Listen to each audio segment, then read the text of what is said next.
네, 안녕하세요. 강선민 목사입니다. 오늘 여러분들과 함께 알아볼 찬양은 찬송가 570장 주는 나를 기르시는 목자라는 찬양입니다. 제가 어렸을 적에 6시 반만 되면 저희 아버지가 깨우셔서 가정예배를 늘 드리곤 했습니다. 그게 고등학교 때까지 늘 드렸으니까 한 10몇 년을 매일 아침마다 가정예배를 함께 비몽사몽간이죠. 함께 이렇게 찬양을 하는데 찬양하고 말씀을 듣고 그러는 중에 제가 이 찬양 참 많이 불렀던 기억이 있습니다. 은연중에 또 저희 무의식 중에 이 찬양이 저의 삶에 참 스며들어 있다. 하나님 나의 삶을 인도하시는 좋은 목자 되신다는 이 고백이 저에겐 참 좋은 기억으로 남아있는 찬양입니다. 여러분들도 이 찬양 좋아하시죠? 이 찬양은 시편 23편을 베이스로 한 찬양입니다. 그래서 우리에게 더욱더 친근하게 느껴지죠. 그런데 이 찬양이요, 단순히 그냥 말씀을 이렇게 연구해가지고 지은 찬양 정도가 아니라 이 찬양을 작곡할 당시의 시대적인 배경, 그리고 이 작곡가 또 작사자의 삶을 한번 이렇게 돌아보게 되면 더 깊은 울림이 우리 가운데 있겠다 하는 겁니다. 그래서 이 주는 나를 기르시는 목자요, 나는 주님의 귀한 어린 양. 외국 찬양처럼 멜로디가 굉장히 선율이 아름답죠. 그런데 의외로 이 곡은 한국분이 이 곡을 작사하셨습니다. 그래서 이 작곡의 배경, 또 이 작사의 배경을 여러분들과 함께 살펴보도록 하겠습니다. 여러분, 이 한 곡의 찬양은요, 언제 어떤 배경에서 지어졌는지가 참 중요하죠. 그래서 이 곡이 지어진 때는 1950년대, 특별히 1952년이기 때문에 한국 전쟁이 진행되는 시기에 이 곡이 작곡되었다 하는 것이죠. 그래서 이 찬양의 시대적 배경이라고 하는 것은, 공간적 배경은 대한민국입니다. 그리고 이 시간적 배경이라면 1950년대 한국전쟁 시기라고 우리가 알 수가 있죠. 그래서 이 작곡가가 1917년생으로 모든 일제강점기의 이 험한 산과 골짜기의 시간, 그리고 한국전쟁, 이 동족 상잔의 그 아픔 가운데 느꼈던 모든 감정과 상황들을 하나님 앞에 올려드리면서 시편 23편을 고백하고 있더라. 그래서 이 작곡가 누구냐? 우리 장수철 박사, 장수철 선생이라고 하는데, 작곡 당시에 36살, 37살 정도 되는 시기였습니다. 그래서 이분이요, 해방 이후에 약 5년 정도를 서울 초동교회 성가대 지휘자로 계셨던 분이십니다. 그런데 특이한 점이요, 이 성가대 지휘자로서 그 담임 목사님이 부탁을 하셨는지는 모르겠지만, 이분이 매주 담임 목사님의 설교에 맞춰서 한 곡씩 작곡을 해서 성도들에게 이렇게 부르도록 했다 하는 겁니다. 특이하죠.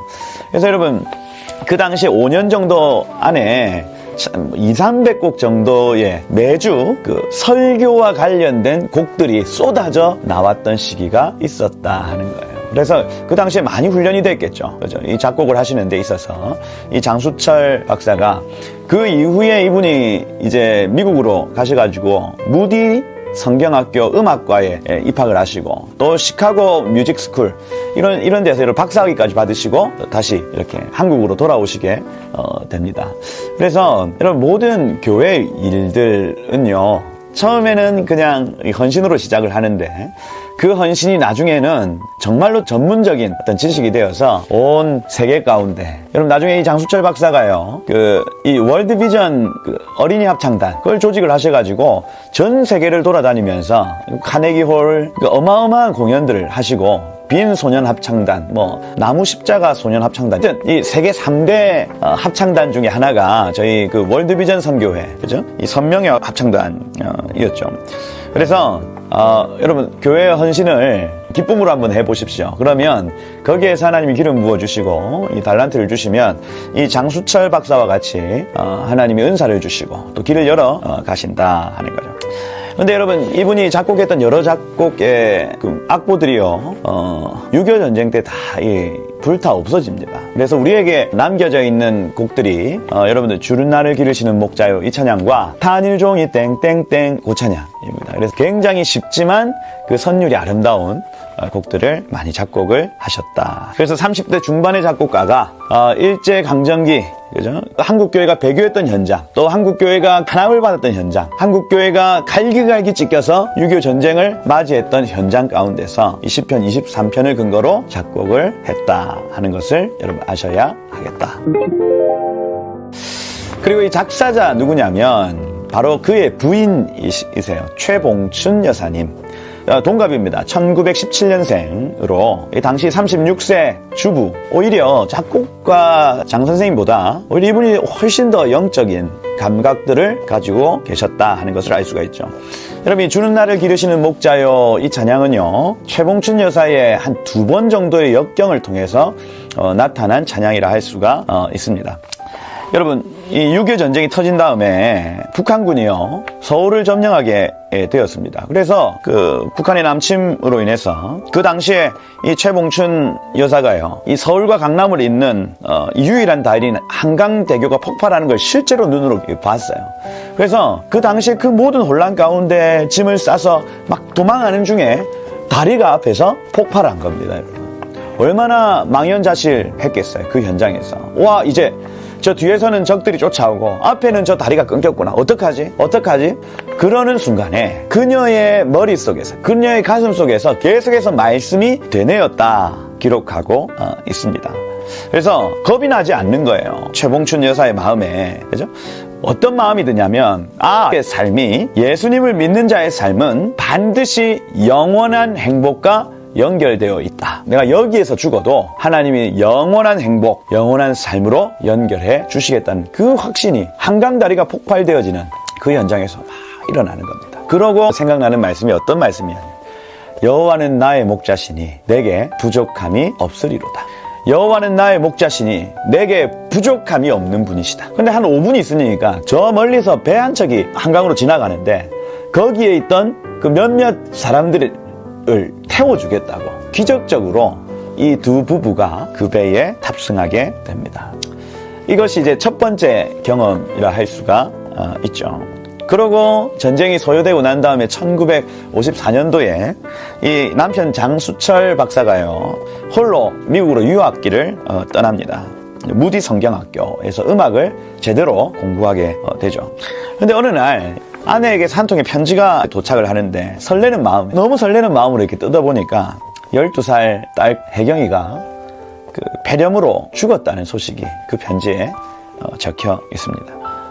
이 주마등처럼 혜경이와 지냈던 시간들, 또 혜경이가 이 폐렴으로 힘들어했을 것들이 상상이 되고 함께 해주지 못했던 그 죄책감이나 이런 마음이요 아버지의 마음을 너무나도 무너지게 만들었는데, 그 편지의 뒷장을 이렇게 펴보니 아내의 따뜻한 위로의 시가 실려져 있습니다. 그 시의 시작을 어떻게 시작하냐면, 내 평생에 주님의 선하심과 주의 인자하심이 반드시 나를 따르리니 내가 여호와의 집에 영원히 살리로다.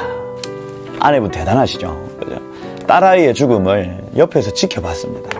그리고 그 슬픈 마음이 있었음에도 불구하고 남편에게 편지를 쓸 때에 내 평생에 주님의 선하심, 그분의 좋으심과 그분의 인자하심이 반드시 나를 따를 것이야. 이 딸의 죽음 앞에서 어머니의 신앙 고백이 그대로 편지에 묻어놨던 겁니다.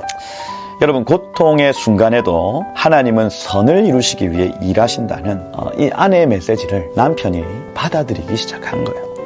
그리고 그 아내의 시에 멜로디를 입히게 되고, 그렇게 부부가 만든 찬송이 이 예수님을 믿는 사람들의 마음에 지금도 희망을 주고 용기를 주는 그 찬양으로 우리에게 친숙하게 불려지고 있습니다.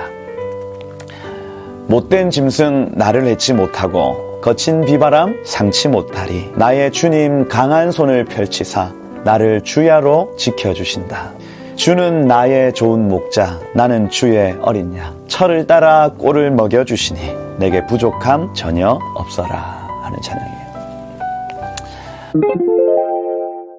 여러분, 이 두 부부의 아름다운 멜로디, 그리고 아름다운 시입니다. 여러분의 삶에도 어쩌면 어려운 순간들이 찾아올 수 있고 우리 나라에도 어려운 환란의 순간이 찾아올 수 있겠지만, 오늘 이 찬양을 부르면서 우리는 아버지는 선하신 분이시다. 그리고 나를 영원토록 인도하여 주시는 분이시다. 내 평생의 주의 선하심과 인자하심이 반드시 나를 따를 것이고 나는 영원한 집에 하나 아버지의 영원한 집에 영원히 살리로다.